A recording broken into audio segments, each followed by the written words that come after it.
welcome to Bible study. I'm so excited.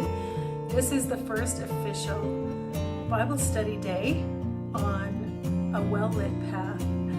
So the path that we're traveling can be dark sometimes, but God promised that His word will be a light to our feet. And so that's what we're looking for, the well-lit path.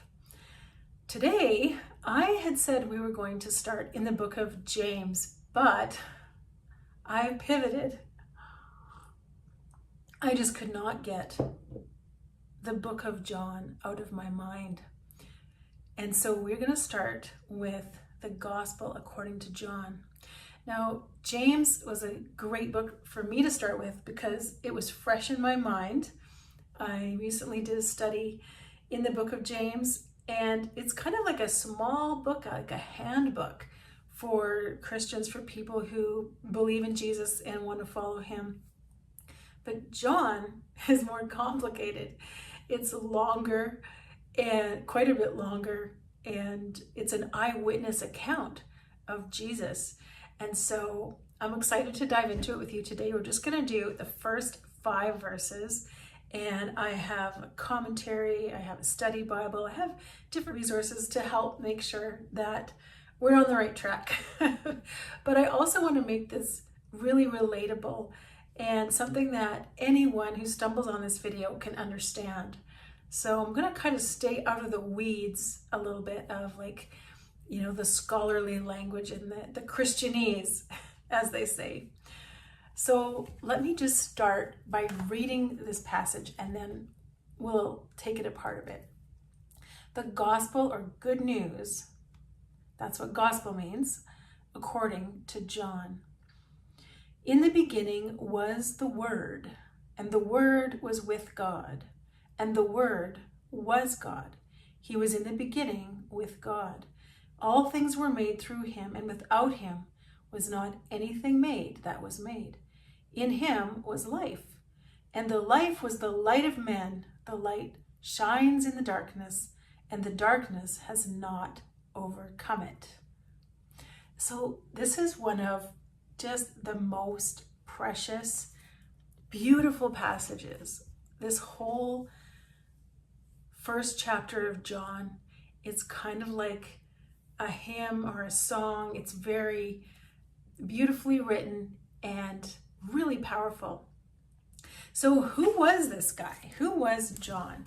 Well, he was called the beloved disciple. That's what he called himself. He called himself the disciple who Jesus loved. Now, obviously, Jesus loved all the disciples. He had 12 disciples. And somehow, John really identified with feeling loved by Jesus. And I just thought that's such a cool thing to think about. This is an eyewitness account. So he was there. He was called as a disciple. He followed Jesus for those years that he was on earth before his crucifixion. And he was there at the resurrection, to hear about the resurrection. He saw Jesus afterwards. He was there for the whole thing. And his purpose in writing, Jesus is the Messiah, or the long-awaited, the one who was to come to save them, right? And it wasn't about saving them from the Romans, who had overtaken, the land and were ruling, and they just wanted to get out from under the thumb of Rome. And so they kind of thought, well, Jesus, maybe he was coming to save them with his great miracles and some kind of military overthrow. But no, it was about all of us. It was about the human heart and our souls being saved for all eternity. A way bigger overthrow, right? An overthrow of darkness, overthrow of sin, and overthrow of death. That's what Jesus came to do. And so John is writing to call people to believe that Jesus is God and the Son of God. We'll get to that. And also, he's calling them to grow into a true and a rich and a well understood faith. So, when was it written? Probably around between 70 and 90 AD from Ephesus. And scholars, we can go all into the background for this whole time, but just so you know, that's around the time that the scholars have decided that this was written. Now, let's get back into what this all means. So we have the first verse here, in the beginning. In the beginning, where else do we hear in the beginning? Well, if you go back in your Bible to the very start, Genesis 1, you're going to read those same words. I don't know if I can find it fast enough. Yeah, here we go. Genesis 1. In the beginning, God created the heavens and the earth. And the earth was without form and void, and darkness was over the face of the deep, and the Spirit of God was hovering over the face of the waters. So he's going back to Genesis and saying that in the beginning was what? The Word. What does that mean? The Word. Well, the Word is personal. So it's capital W. And what he's kind of referring to, there's a lot of things he's referring to here. And maybe we can unpack it later on. But for now, let's just say the Greeks at the time had this philosophy of logos, or word. And let me just refer to my little commentary here. John also shows how this concept of the word is superior to Greek philosophical concept of word, or logos, as an impersonal principle of reason that gave order to the universe. So Jesus is not just an impersonal force. He's not the collective, right? Jesus is a person, and the person of God. And so John was really clear to differentiate that, and the readers at the time would have understood that he was saying it's not about word, it's not about logos, it's not about reason kind of giving birth to everything. It's about an actual person, personal creator, the Word. In the beginning was the Word, and then he says, and the Word was with God. So not only is he personal, he was with God. So there's like his interpersonal aspect, right? The doctrine of the Trinity jumps out here right at the start. And that's a deep doctrine that so many scholars have struggled with over the years. But basically what it just means is that God is three in one. Three persons, one God. And so by saying that he was with God, John is saying that Jesus existed before creation. He's eternal. He was there at creation. And then he goes on and says, and the Word was God. So Jesus is God. And that is the core of everything, right? For them to understand that Jesus was not just a great teacher. He's not just, a version of God that came down, but Jesus is God. And that is a solid statement by John right off the bat. He was with God, he was God, and then it says he was in the beginning with God. And so what he's referring to there is at creation, all things were made through him, and without him nothing was made that was made. So he was there, and he was part of the whole process. He was not a version of God that came about later, right? Jesus was involved, he was present, he is creative and powerful, involved in bringing everything into being. So John's saying a lot here at the beginning about who Jesus is. He says, verse 4, in him was life, and the life was the light of men.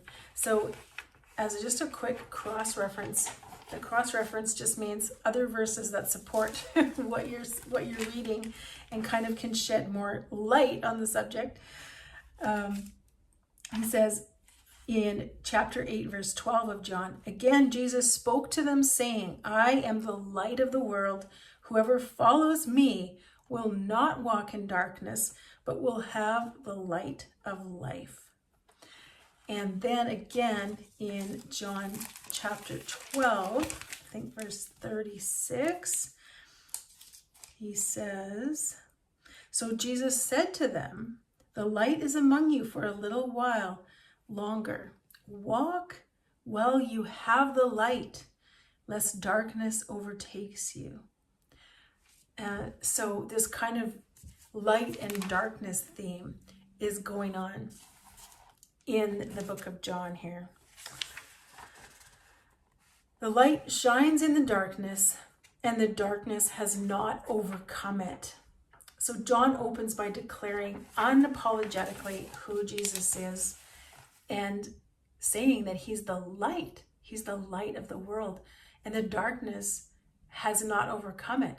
Now, in this other version, in the New King James, it says, and the light shines in the darkness, verse 5, and the darkness did not comprehend it. So there's this idea that it's not understood. The light is rejected, right? And at the time, the people rejected Jesus at the time, and people still reject Jesus today. And why do they do that? Well, there's another verse I wanted to read. That's also in John, later on here. John 3, verse 19. Jesus is teaching Nicodemus, and who is one of the kind of, highfalutin people at the time. He says, and this is the condemnation, that the light has come into the world, and men loved darkness rather than light, because their deeds were evil. So it says men there, but men and women, people, right? People love the darkness. So let's sum up here. John chapter 1, Jesus is God. He is the Word. He is God expressed to us, not a word, not a divine force, but a real, personal speaker. He is the Word. He brings things into being. And so I think that's a great place to start, just introducing who Jesus is and this eyewitness account from one of the 12 disciples that walked with Jesus through all of this.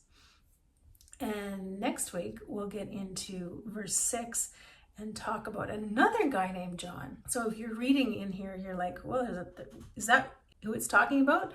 But no, this is John the Baptist. So it's kind of like, I don't know, what's a common name now for us, like Connor? There was a lot of people named John at the time. So it can get a bit confusing, but anyway, in the beginning was the Word, and the Word was with God, and the Word was God. He was in the beginning with God. All things were made through him, and without him was not anything made that was made. In him was life, and the life was the light of men. The light shines in the darkness, and the darkness has not overcome it. Isn't that a beautiful, beautiful passage of scripture?